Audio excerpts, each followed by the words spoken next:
بسم الله الرحمن الرحیم. نن زموږ د طریقة العصریه د اول حصې الدرس الثاني عشره الدرس الثاني عشره 12م درس ته وایي. الدرس الثاني عشره 12م درس شروع دی جی او د کتاب د سر نه سبق نمبر 57 دی. نو د 12م درس په اخره کې چې د قواعد الاملا او د الفاظو معنی مونږ لرا کړي. نو زه چې کم سبق مونږ شروع کوو د هغه سبق اخري صفحه چې دا اخري پاڼه د هغې کې چې کوم الفاظو معنی دي اول هغه وایو او ورسره چې کومه قاعده یې راله راکړي ضروري قواعد یې راکړي نو هغه اول یې زده کوو. بیا د هغې نه پس د هغې درس ابتدایي سبقونه وایو. نو قواعد الاملا د املا قواعد دا د قاعدې جمع ده. قاعده دا ولې زده کوي دي قاعده او طریقه دا یو شی دی ښه. او املا څه ته وایي؟ په روانه باندې عربي ویل او صحیح طریقې سره لیکل دې ته املا وایي. په صحیح طریقه چې کم لفظ څنګه لیکل کېږي په عربۍ کې هغه شانتې لیکل نو هغې ته املا وایي. نو اوس مونږ ته وایي چې د املا قاعدې قواعد د قاعدې جمع ده. د قاعدې جمع قاعده یوې طریقې ته وایي، قواعد ډېرو طریقو ته وایي. نو د املا طریقې، د املا قواعد، د املا قانونونه، د املا شرایط هغه څه شی دي جي؟ نو اوس مونږ لرا کړي دي. وایي هاذانې چې دی که نه هاذانې ها باندې را کړه زبر دی او ذانې دا د تصنیعي هاذانې معنی ده دا یو دا دوه مذکر دا نږدې چې در سره اوس دا فرض که ما سره دا دوه ملګري دي او ما سره څومره نږدې دي که نه نو زه وایم هاذانې قلمانې. د یو دپاره به وایم هذا قلمون او د دوو دپاره به وایم هاذانې قلمانې. نو بهرحال دا سبقونه مونږ تیر شوي سبقونو کې وي. صرف دلته مونږ له قاعده را کړې ده چې یاره د هاذانې چې دی هاذانې دا داسې لیکلي پرې ها باندې کړه زبر دی ټیک شوه او ذانې نو دا کړه زبر د الف په شانتې ویلی کېږي. نو هاذانې الف سره داسې ها الف زبر ها ذانې ویلی کېږي. دا کړه زبر د الف په شانتې ویلی کېږي، دا الف سره داسې ویلی کېږي هاذانې ویلی کېږي ټیک شوه. خو په لیکلو کې به الف نه لیکلی کېږي، دا الف به نه لیکلی کېږي لکه داسې هاذانې کړه زبر به لیکلی کېږي، الف به نه لیکلی کېږي کړه زبر به لیکلی کېږي. نو دا هاذانې به ویلی کېږي داسې هاذانې ټیک شوه. خو داسې به وایو نه ټیک شو، لیکو به داسې نه. مونږ به لیکو په دې ها باندې به د دې الف په ځای باندې کړه زبر ولګو، دا پړی زبر به نه لګو او دا ځانې به داسې عمقه شانتې ولیکو هاذانې څنګه چې دا دی ټیک شوه. نو دی مونږ له اول د املا طریقه را کړه چې دا مونږ یو لفظ زده کو، د دې لیکل زده کو، ویل هم زده کو، لیکل هم زده کو. نو املا دې ته وایي چې مونږ د عربۍ د الفاظ سم لیکل زده کو، ویل خو هسې مې زده کو خو ورسره سم لیکل هم زده کو. نو دا خو مونږ له هاذانې راکو چې هاذانې دا کړه زبر چې دی دا به د الف په شانتې اوږدی لږ اوږد به یې وایي هاذانې به نه وی هاذانې نه هاذانې. نو ویلی کېږي به د کړه زبر سره او نه لیکلی کېږي به د الف په شانتې. ګورئ دا کړه زبر به لیکلی کېږي او ویلی کېږي به د الف په شانتې ټیک شوه او داسې به لیکلی کېږي کړه زبر به پې لیکې د ها سره به الف نه لیکې. اوس دی انا چې دی که نه انا نو دا به بغیر الف نه وی ویلی کېږي د بغیر الف نه خو لیکلی کېږي الف سره. نو دا لیکلی کېږي داسې انا خو انا دا نون به نه اوږدی انا به نه وی انا به وی انا د الف په ورسره نه وی بغیر الف نه داسې انا. ګورئ الف او نون زبر نه نو نون سره د الف نه دی ویلی کېږي به داسې بغیر الف نه به ویلی کېږي ټیک شوه. خو په لیکلو کې به ورسره الف لیکلی کېږي لکه داسې انا.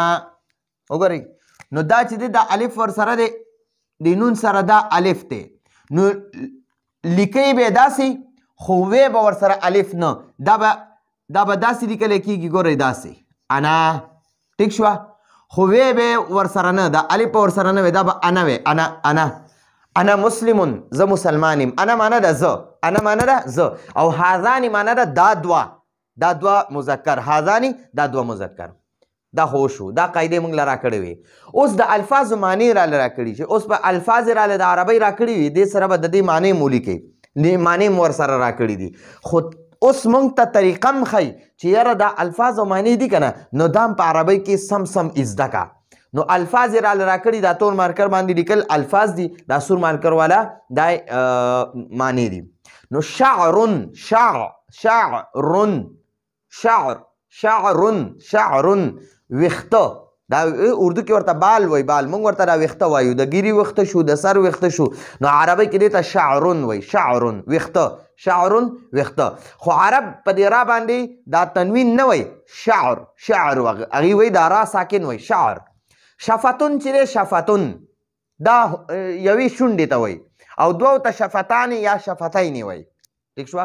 نو شفتون لیکلی کېږي داسې، شفتون شونډه، یوه شونډه، ځکه شفتون دی واحد دی.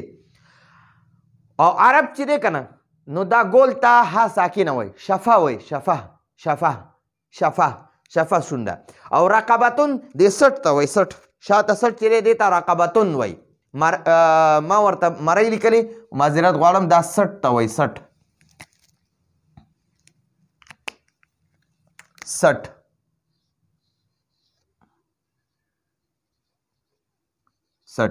ٹھیک شوه؟ دا شاته سټ ته رقبتون وای. او عرب وای رقبه، دا ګول ته ورسره ها ساکنه وای. اصبعن ګوتې ته وای، یوې ګوتې ته اصبع وای، اصبعن. عرب وای اصبع، دا عین ساکن وای. قلب زړه ته وای، زړه. نو عرب وای قلب، دا با ساکن وای. کبد جگر ته وای، جگر موږ ورته جگر وایو، او اردو کې عربی کې ورته کبد وای، اردو کې ورته جگر وای، جگر. ٹھیک شوه؟ رئه، نو کبدون دی، کبدون دا جگر ته وای. او رئتون چې دی، رئتون دا پیپړو ته وای، پیپړو ته دا رئتون وای. او عرب وای رئه دی پیپړو ته وای. اخون رور ته وای، عرب وای اخ، دا ها ساکنه وای. ٹھیک شوه؟ ګورئ دا اخون داسې لیکلی کېږي، خو عرب یې داسې وای، ګورئ اخ، دا ها ساکنه وای. ٹھیک شوه؟ نو عرب یې داسې وای اخ، او لیکلی کېږي تنوین سره.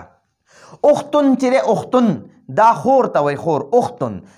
اخ رور ته وای، اخت دا خور ته وای.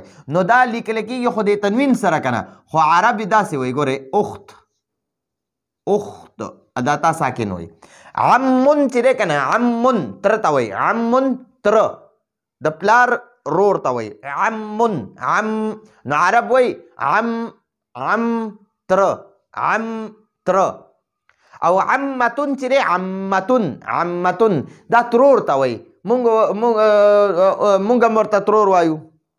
ٹھیک شوه؟ د پلار خور ته وای، د پلار خور ته عمه وای، عمه.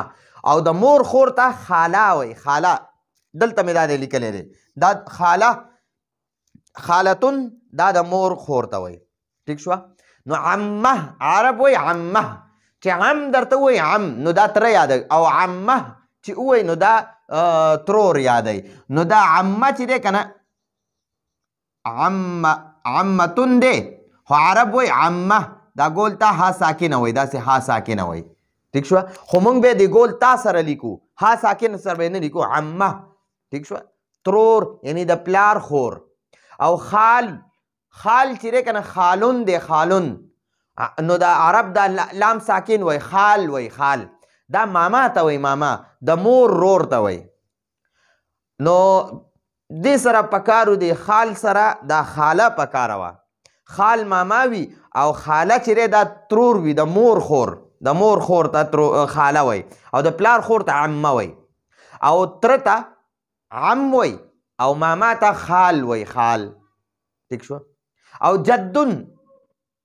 جدن عرب وای جد، دا دال ساکن وای، نو دا نیکه ته وای، نیکه.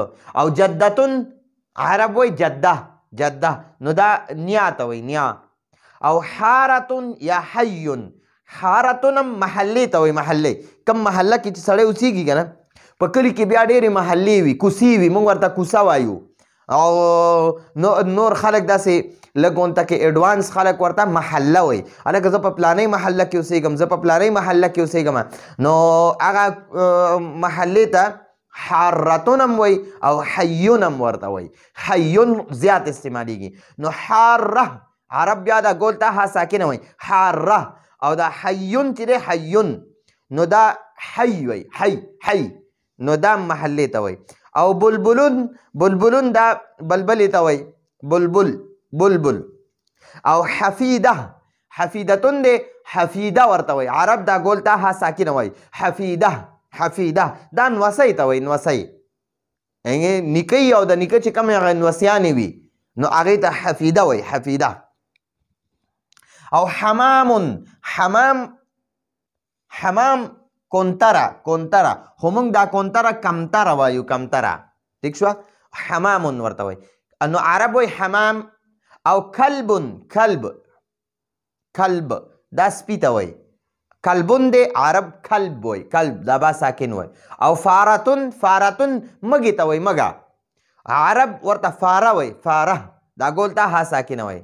عقربون چې دی عقربون دا لړم ته وایي، لړم. تاسو به لیدلي لړم داسې ځان باندې لکۍ راړولي.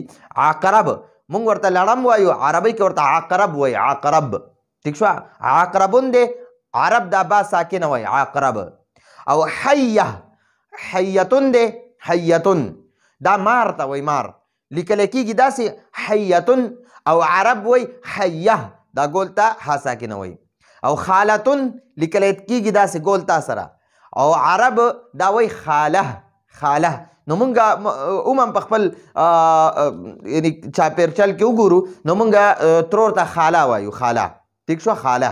نو دا داسې لیکلی کېږي خالتون، لیکلی کېږي داسې او ویلی کېږي خاله. ٹھیک شوه؟ ترور ته وایي، ترور یعنی د مور خور. او د پلار خور ته عمه وایي، عمه. ٹھیک شوه؟ نو دا زمونږ د نن ورځې درس په نن درس کې مونږ د املا قواعد وي او دویم خبره هم پکې د الفاظو معنی ویلي. نو دا زمونږ د نن ورځې درس و. راتلونکي درس پر اجازت غواړو. هذا هو المرام والله اعلم بحقیقة الكلام.